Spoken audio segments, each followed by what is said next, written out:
Hello friends, स्वागत है आपका अपने चैनल एग्ज़ाम रिवेंज में। तो चलिए फिर हमारा जो मौर्य काल चल रहा था और मौर्य काल में हमने कब तक पढ़ा था।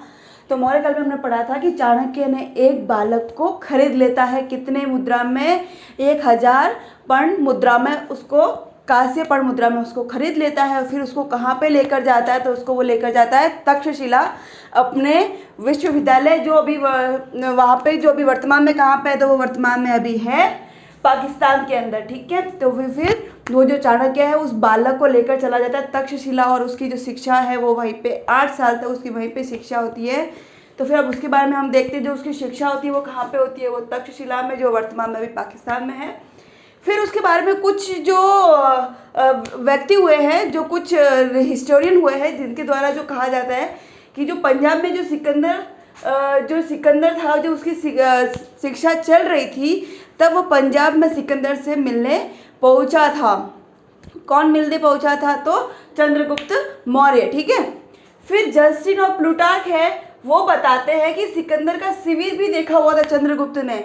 कि जो जस्टिन और प्लूटार्क है वो बताते हैं कि जो सिकंदर का जो शिविर था वो भी चंद्रगुप्त मौर्य ने देखा हुआ था। ठीक है, फिर प्लूटार्क कहते हैं कि चंद्रगुप्त सिकंदर से मिलने धनानंद के विरुद्ध सहायता मांगने के लिए गया था। कि जो प्लूटार्क है वो कहते हैं कि जो चंद्रगुप्त मौर्य सिकंदर से मिलने गया था, वो सिकंदर से मिलने के लिए क्यों गया था? तो वो मिलने गया था धनानंद के विरुद्ध, धनानंद को हराने के लिए, उसके विरुद्ध सहायता मांगने के लिए गया था। ठीक है, एक एरियन है, एरियन कहते हैं कि चंद्रगुप्त पोरस के राजा के पास भी गया था। ठीक है, सहायता मांगने के लिए किसके पास गया था? जो पोरस का जो राजा था उसके पास भी चंद्रगुप्त मौर्य गया था। जो जस्टिल है, वो जस्टिल कहते हैं कि चंद्रगुप्त सिकंदर से मिलने गया था और कुछ ना कुछ स्पष्ट जो कड़वी बातें उसको कही, ऐसी स्पष्ट जो कड़वी बातें कही कि उसके बाद कहते हैं कि सिकंदर ने चंद्रगुप्त मौर्य को अपने सैनिकों को आदेश दे दिया कि इसको पकड़ो और इसको जान से मार दो। तब उस समय जो चंद्रगुप्त मौर्य था वो वहाँ से क्या हो गया था? वहाँ से भाग गया था। और उस समय जो चाणक्य थे, चाणक्य ने उनकी इस नीति को बहुत ज़्यादा सराहना की थी, बहुत ज़्यादा उसकी तारीफ की थी। किसकी तारीफ की थी? चंद्रगुप्त मौर्य की। और कहा था, तारीफ के रूप में उन्होंने कहा था कि एक राजा को शेर की तरह दहाड़ भी आनी चाहिए, और उसी प्रकार एक जो लोमड़ी या एक सियार की तरह उसको वहाँ से भागना भी आना चाहिए। ठीक है, फिर चंद्रगुप्त मौर्य की जो राजनीतिक जो बातें थी उसके बारे में भी हम देख लेते हैं। तो कहते हैं कि सबसे पहले जो चाणक्य और चंद्रगुप्त मौर्य दोनों गुरु शिष्य ने, दोनों ने मिलकर जो चंद्रगुप्त जो धनानंद था इसके ऊपर क्या कर दिया? आक्रमण कर दिया। ठीक है, अब आक्रमण किया तो अब धनानंद तो क्या था? एक तो सर्वसंपन्न राजा था, एक तरीके से उसके पास सारी सुविधाएं थी, उस समय का धनवान राजा था, पैसे, सुख सुविधा, सारी सेना उसके पास सब कुछ थी। तो फिर वो उस समय जो चाणक्य और जो चंद्रगुप्त, इनकी जो जोड़ी है, जो गुरु शिष्य की जोड़ी है, ये बुरी तरह से क्या हो गई? उससे हार गई और वो परास्त हो गए, और वो वहाँ से भाग खड़े हुए। और वहाँ से भाग कर वो एक महिला के घर में उन्होंने बहरूपिया बनकर एक शरण ली। और कहते हैं कि उस समय वो महिला अपने बालक को खाना खिला रही थी, और उस जो बालक था, वो बालक ने एकदम से उसकी जो खाने की जो प्लेट थी उस प्लेट में हाथ डाल दिया। अब वो खिचड़ी थी और उसमें गर्मा गर्म खिचड़ी में बालक ने हाथ डाल दिया, तो माँ ने उसको, वो बच्चा फिर रोने लगा और माँ ने उसको 2-4 थप्पड़े और मारी।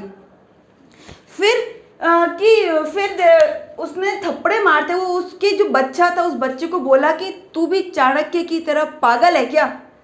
तो चाणक्य ये सारी बातें सुन रहा था। चाणक्य सोचने लगा कि यार, मैं तो इतना बड़ा गुरु हूँ, इतनी बड़ी यूनिवर्सिटी तक्षशिला में पढ़ाता हूँ, और ये महिला मुझे पागल कह रही है। अब पागल क्यों कह रही है? तो उसने उस महिला से पूछा कि आपने चाणक्य को पागल क्यों कहा? वो तो एक इतने बड़े गुरु है, इतने बड़े विश्वविद्यालय के शिक्षक है, आपने उनको पागल क्यों कहा? तो वो महिला कहती है कि अगर उसको धनानंद को हराना है, तो उसके लिए फिर सबसे पहले जो बीच में हाथ कभी भी नहीं डालते हैं, क्योंकि वो एक तरीके से संपन्न राजा है, और बीच में क्यों उसकी एक जो राजधानी है, जो तो वहाँ पे क्या होगा, सारे ही जो सारी एक तरीके से सेना वगैरह जो मेनली जो कहाँ पे होगी, तो उसकी राजधानी में होगी।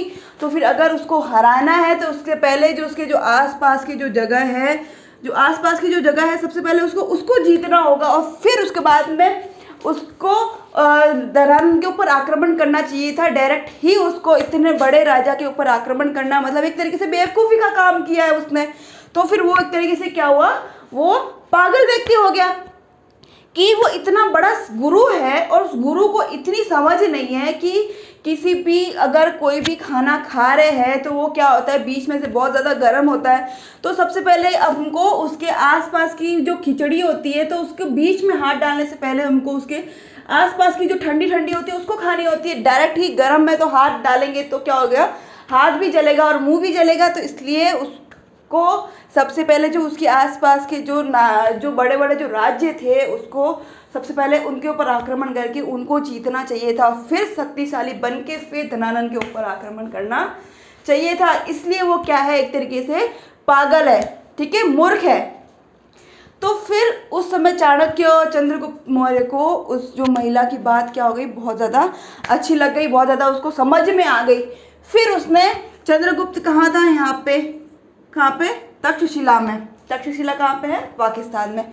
फिर उसने सबसे पहले जो आक्रमण किया वो आक्रमण किस पर किया, तो यहाँ पे किया पंजाब में। और पंजाब में उस समय व्यक्ति कौन था, तो था यूडेमस उस समय वहाँ का जो राजा था। और कहते हैं कि वो राजा भी जो सिकंदर था उसका ही व्यक्ति था, और वो वहाँ से भाग गया, ठीक है, वो वहाँ से युद्ध में हार गया बुरी तरह से, और फिर वो वहाँ से भाग गया।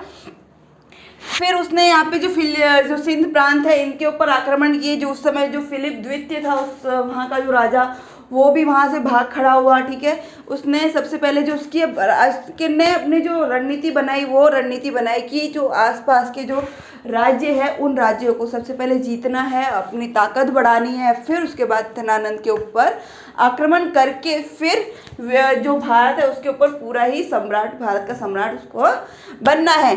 तो फिर उसने क्या किया कि उसने सर्वप्रथम पंजाब के ऊपर उसने आक्रमण किया और उसने पंजाब को बुरी तरह से हरा दिया। और जो वहाँ का जो व्यक्ति था, जो सिकंदर का व्यक्ति था, उसने उसको हरा दिया और वो वहाँ से क्या हो गया, भाग खड़ा हुआ। फिर जो सिंध प्रांत के जो फिलिप द्वितीय राजा था, फिलिपींस, वो भी वहाँ से क्या हुआ, भाग खड़ा हुआ, ठीक है, हमको ध्यान रखना है। फिर कहते हैं कि जो प्रवर्तक का जो राजा था उसने उसकी जो धनानंद के विरुद्ध, धनानंद को हराने के लिए उसने जो प्रवर्तक का जो राजा था उसने उससे भी सहायता मांगी थी, ठीक है।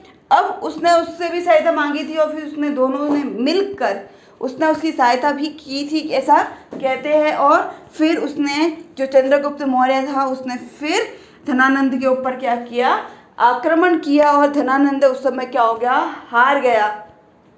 और जो किससे हारा था उस समय, उसका जो सेनापति था, उस सेनापति का क्या नाम था, तो सेनापति का नाम था बत्साल, ठीक है।